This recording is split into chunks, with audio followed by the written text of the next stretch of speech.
Hola jóvenes, buen día. En esta sesión lo que vamos a ver son las propuestas desarrolladas por el equipo 6 y 7 con respecto a la práctica número 2, que trata de identificar y definir relaciones con sus componentes básicos, que son atributos, atributos claves y foráneos, con base a un contexto dado, ¿no? Entonces al equipo 6 le tocó el ejemplo de la biblioteca y ellos hacen la explicación de las siguientes posiciones en el diseño. Dicen, en el proceso de modelado de entidades fue aparente que iba a suceder casos de duplicación de información, por lo que se optó por crear catálogos para la carrera, autor, editorial y título. Entonces ellos nos dicen que pues era muy evidente que esta información iba a estar repetida, dadas las suposiciones que previamente también se les habían dado, ¿no? Donde un autor podía tener de uno a más libros, una editorial también podía publicar muchísimos libros, un título, aunque solamente tiene un ISBN, iba a estar relacionado a muchos o a N códigos de barra para que pudieran estos ser prestados, ¿no? en la biblioteca y que formaran parte del acervo. Entonces dice, también se añadió un atributo de cantidad de libros basándose en que las editoriales pueden publicar muchos libros. Entonces aquí sí tiene pues un matiz. Vamos a evaluar la conveniencia de este atributo, pero lo haremos ahorita un poquito más adelante, ¿no? Entonces vamos a ver qué es lo que los jóvenes desarrollaron. En el ejemplo de biblioteca, pues aquí una de las solicitudes era la definición del esquema, del esquema relacional, lo vamos a hacer en notación matemática de Edgar Codd, la que él propuso, y en la parte para visualizar ya tuplas específicas lo vamos a hacer en modo de lista. Entonces cumplieron muy bien con eso. Entonces ellos identifican la solicitud del préstamo, se abre paréntesis como va la anotación y se abren los corchetes angulares, y ellos definen el clave préstamo como un tipo de dato entero, la matrícula como entero, código de barra como entero, folio, un tipo cadena. Y se hace la descripción de atributos que son importantes. Como sabemos, la notación matemática no se puede expresar directamente porque no había sido contemplado de esa manera en ese momento, pues una llave primaria, una llave foránea. Sin embargo, nosotros podemos describir dichos atributos fuera de la notación. Entonces aquí nos dicen que se identifica la clave primaria como clave préstamo, la clave foránea como matrícula y código de barra y folio. ¿Okay? También ellos identifican al alumno, identifican la carrera, el libro, editorial, autor y título. Entonces veo que se hace muy buena abstracción y hay algunos que contienen algunos detalles que ahorita los vamos a platicar, ¿no? Por parte del alumno, pues se identifican los atributos específicos del alumno, que son matrícula, nombre completo, número de teléfono celular, número de teléfono de casa, el semestre actual y la carrera, donde la carrera tendría que ser una clave foránea, como aquí se observa, ¿no? La matrícula, una llave primaria y todos los demás son atributos. Esta parte de atributos ya no sería necesario describirlo, solamente utilizamos este apartado para describir primarias, foráneas e incluso datos, atributos derivados. Ya lo demás se sobreentiende pues que son parte de los atributos que describen a dicha relación o a dicha entidad.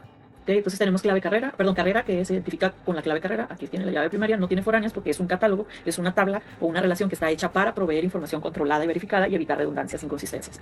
Y no dejarlo libre, ¿no? Sino que al usuario final, sino que más bien esté administrado y que alguien se haga cargo de esos catálogos para que la información siempre sea consistente.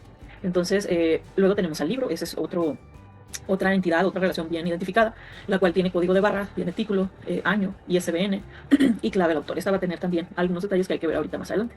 Clave primaria pues es el código de barra, la clave foránea sería la clave editorial, el ISBN y la clave autor. ¿Okay? Editorial.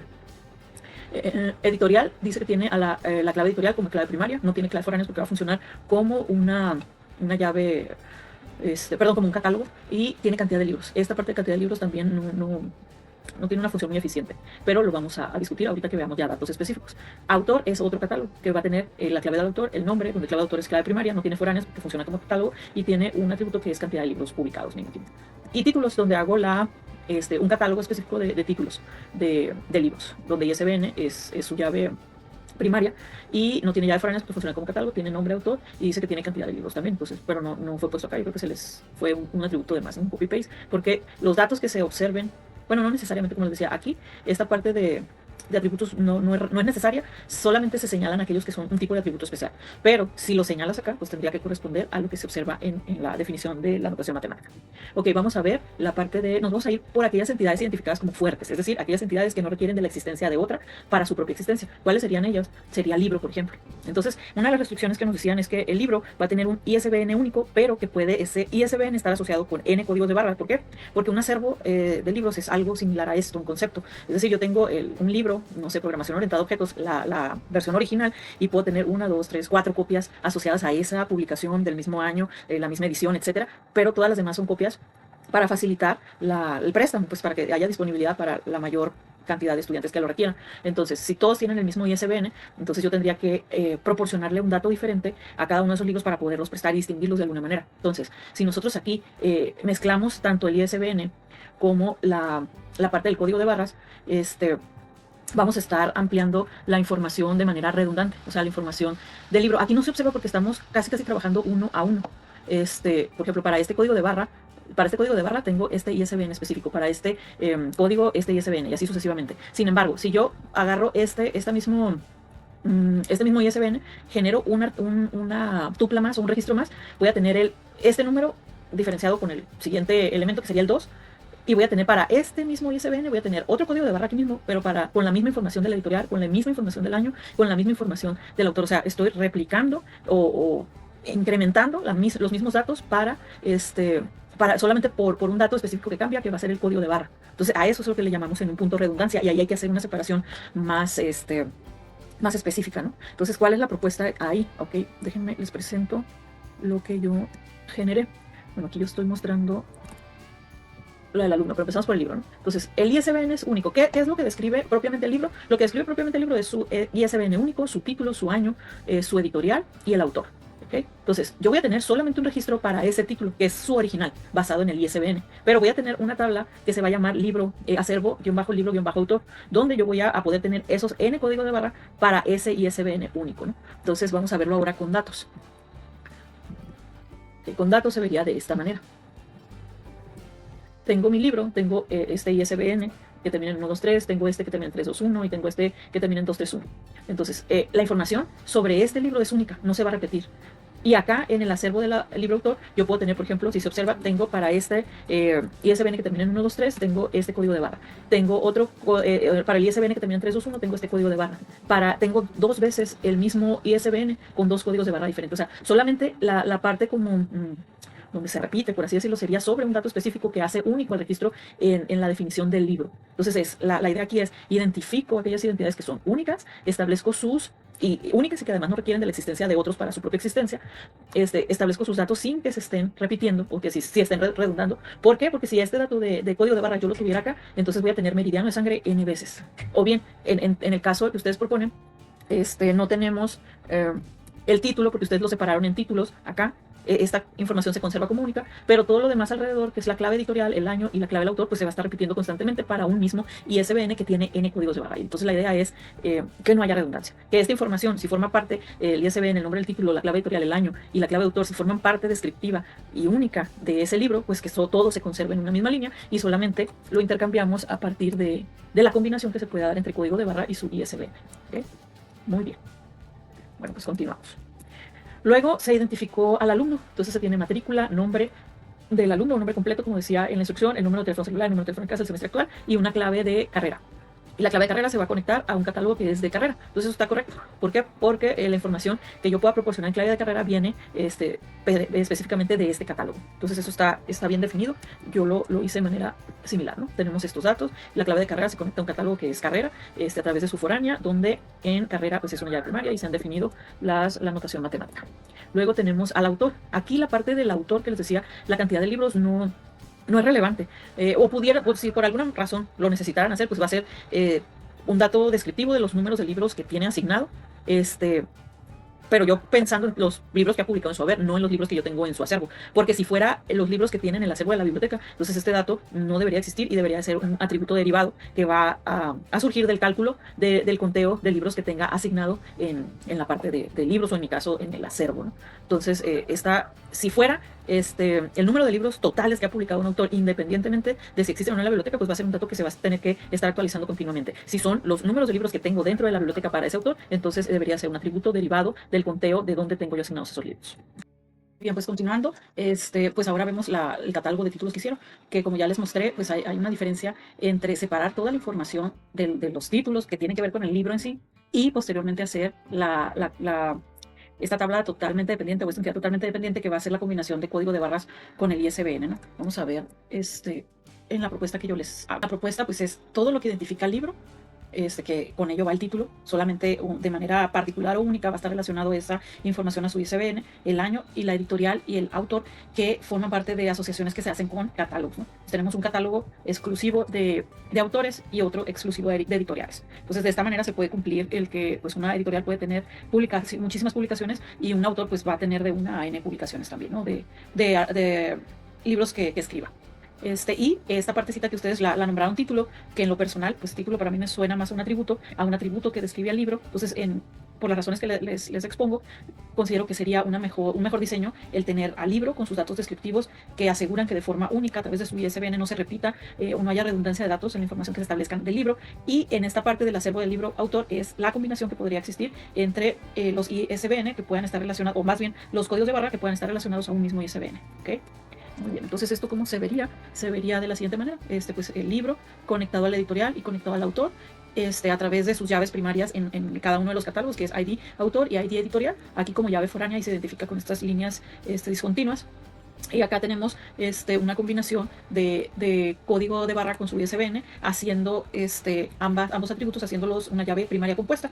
Y esto es lo que se conoce como una entidad débil. Esta es una entidad fuerte porque la existencia de cada uno de los registros no depende de la existencia de otra de las entidades. Incluso aquí pudiera darse el caso que si aún, no sé, el administrador del sistema no se encuentra quien tiene acceso a dar de alta autores y editoriales, y yo necesito ir dando de alta el libro porque pues ya lo quieren solicitar y yo sí tengo privilegios para darlo de alta. Bueno, pues hay aunque haya una restricción de integridad referencial, donde yo digo que si el dato que voy a poner aquí debe de existir en la tabla fuente, ¿no? Sin embargo, también existen restricciones flexibles donde le digo, bueno, si no cuento con el dato, déjame al menos que pueda yo capturar un valor vacío o un valor nulo, ¿no? Para que después, que el dato ya se encuentre aquí, entonces sí, agregarlo, ¿ok? Entonces, esas flexibilidades te brinda la parte de integridad referencial. Ok, bueno, pues vamos a pasar a la parte de solicitud de préstamo. Me regreso a la propuesta. Entonces ya evaluamos alumno, ya evaluamos libro, ya evaluamos autor, ya evaluamos carrera, ya evaluamos, bueno, editorial no lo hemos evaluado, pero básicamente funciona también como un catálogo. Y lo mismo que la cantidad de libros en autor, pues sería exactamente lo mismo en la cantidad de libros de editorial. Si por alguna razón se requiriera que nosotros tuviéramos el dato de saber cuántos libros ha publicado en toda la historia de esa editorial, bueno, pues el campo es correcto, es un campo descriptivo. Si nos estamos basando en cuántos libros tiene la biblioteca de dicha editorial, entonces ahí no sería correcto. Aquí sería, eliminaríamos este dato o este atributo y lo que haríamos es una función o algo que ayude a procesar el inventario de libros que tenemos, en este caso en la propuesta que les hago del acervo, y hacer un conteo de cuántos libros le corresponden a la editorial Ibero, por ejemplo. ¿Okay? Entonces, bueno, pues serían esas. Ahora vamos a evaluar la parte de solicitud de préstamo. Decíamos que para solicitar pues en la solicitud de préstamo se genera un folio de manera automática. El alumno tiene que brindar su matrícula, pues se capturan todos los códigos de barra. Y va a haber aquí le llamaron folio, pero en realidad estos no son folios, son estatus. Si leen los requerimientos, hablábamos de que estos eran estados o estatus del libro, ¿no? Que pueden ser entregado, la E, prestado P o extensión de préstamo, algo así.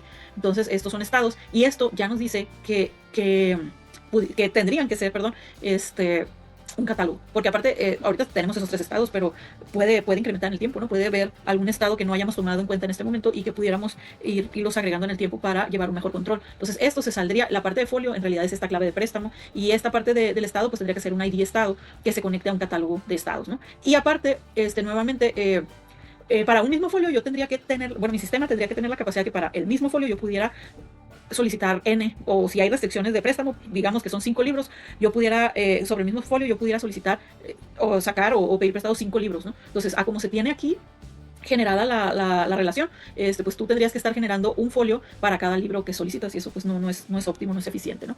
Entonces, aquí, ¿qué es lo que yo propongo? Bueno, pues tenemos la parte de solicitud de préstamo del libro. Como les decía, tiene un folio, y ese folio pues es único, ¿no? Lo podemos programar, o lo podemos configurar, perdón, como autoincremental, para que el motor de base de datos se haga cargo de las secuencias y seguimientos del número del folio que va, ¿no? Que está libre. El siguiente es un dato, es un atributo clave foránea, el cual se conecta al alumno para poder obtener los datos específicos del alumno a través de su matrícula, con nombre completo, número de celular, etcétera, ¿no? Incluso la carrera en la que va. Y luego, esto no hace hincapié, pero al final del día dice, bueno, pues si hay una extensión de préstamo, tendríamos que manejar una vigencia, o del día de préstamo, no sé, tener una función que me esté diciendo, bueno, pues ya se venció, etcétera. Entonces, agrego yo una fecha que se llame fecha-préstamo, y vamos a suponer que tenemos una función que va a estar evaluando, o un job, o algo programado que se esté corriendo diariamente para ver de la fecha de préstamo a la fecha actual, si ya se venció, si ya lo tendría que haber entregado, etcétera, ¿no? Entonces, si yo hago esta parte, pues aquí se observan, no son datos únicos. O sea, para el folio 1000 es tal matrícula y pidió prestado este día, y ya no se vuelve a repetir. Para este folio 1000 hay un detalle del préstamo, o sea, ¿qué se llevó? Esto fue lo que hizo para solicitar el préstamo, y esta es la parte donde tú dices, bueno, pues ¿qué es lo que pediste prestado? Entonces aquí tenemos el folio y el código de barras. Para que me pueda dejar poner N elementos sobre el mismo folio, pues yo tendría que generar una llave compuesta, porque sabemos que si este dato, que es folio, que es clave primaria, se vuelve a repetir, me marcaría un error. Pero si yo hago la combinación de folio con código de barra, ahí pues ya no se va a repetir, porque este código de barra va a estar cambiando, ¿no? Entonces el hecho de que estas dos formen parte de una llave compuesta, pues ya las diferencia, ¿no? Y hace que se pueda cumplir con esa restricción de la clave primaria. Entonces, así se genera. Tenemos una fecha de extensión, la cual puede estar en null si no nos han solicitado extensión. Y aquí tenemos los ID status. Entonces el ID status pues, puede ser de tipo carácter. La llave primaria no necesariamente tiene que ser un tipo numérico, también pueden ser cadenas, caracteres, etcétera. Pero obviamente tendríamos que asegurarnos que tenga una extensión adecuada para estar haciendo las evaluaciones sin tanta complicación, ¿no? Entonces, por eso no se usan textos largos como llave primaria, ¿no? Sino que hacemos composiciones de los atributos que tenemos, o bien simplemente lo más fácil pues es basarnos en datos, números enteros, ¿no? Entonces se conecta a un catálogo que se llama Status Preston, donde pues, su llave primaria está identificada por un carácter o caracteres de tamaño de 2 elementos. Entonces tenemos E, que es el estatus entregado, P, que es el estatus prestados, y EP, que es la extensión del préstamo. Y puede ir creciendo en el tiempo, ¿no? Podríamos poner una V para vencido y así sucesivamente lo que vayamos requiriendo. ¿Ok? Entonces, déjenme moverme a la propuesta. Ok, aquí lo tenemos también. Es la solicitud de préstamo, que es el folio, llave primaria, y aquí en las consideraciones se pone como llave primaria folio, llave foránea matrícula. ¿Por qué? Porque tendrá que conectarse el alumno para poder mapear los datos de esa matrícula en particular, y una fecha de préstamo, que es un atributo simple, ¿no? Que recibe una cadena, pero también podríamos ponerle aquí fecha. El folio es entero y la matrícula es cadena también, ¿no? Entonces, esto es en notación de matemática de Edgar Code y esta es en vista de tabla. El estatus préstamo, pues tenemos el ID status y una descripción del estatus, donde el ID status es de tipo carácter y el estatus es de tipo cadena. Solamente tenemos una llave primaria, es el ID status, y el detalle del préstamo pues es ya relacionar el folio con los n códigos de barra que hayamos solicitado, ¿no? Que lo voy a convertir, es una foránea. ¿Por qué? Porque a través de ella puedo conocer la información específica del libro, por si lo quisiéramos poner en un recibo, hacer reportes, etcétera. Pero aquí solamente necesito el código de barra, pero no tiene línea punteada. ¿Por qué? Porque es una llave compuesta, ¿no? Entonces la llave compuesta se compone de folio y se compone de código de barra. Por eso es que acá ustedes observan que la llave primaria es folio y código de barra, y solamente se pone como llave foránea el ID status, porque realmente se está utilizando con esa finalidad, ¿no? De poder mapear esa información de la tabla origen a la de préstamo de libro. ¿Okay? Entonces con ello concluimos la parte del modelo. Fueron muy poquitos detalles observados. Se hizo un buen trabajo, pero sí hay cosas que tenemos que pensar al momento de estar modelando, ¿no? O sea, ¿qué es redundante?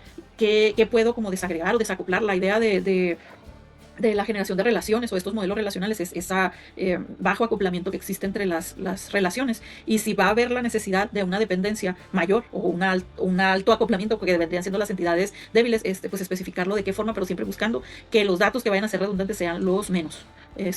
Aquí hacen énfasis del grado que tiene cada una de las tablas. Entonces este es de grado 4, ¿por qué? Porque tiene 4 columnas. Cada una de las columnas o la suma de todas las columnas nos va a dar el equivalente a grados. Este es de grado 6 porque tiene 6 columnas o 6 atributos, 2 atributos, etc. Y recuerden que cuando contamos instancias, ejemplares o registros, pues son cardinalidad en el modelo relacional, porque recuerden que cuando pasemos al modelo entidad-relación, cardinalidad va a tomar otro sentido que tiene que ver con la asociación y vinculación entre las entidades. Muy bien, entonces vamos a pasar ahora a ver lo que propuso el equipo 7 con respecto al banco Tijuana.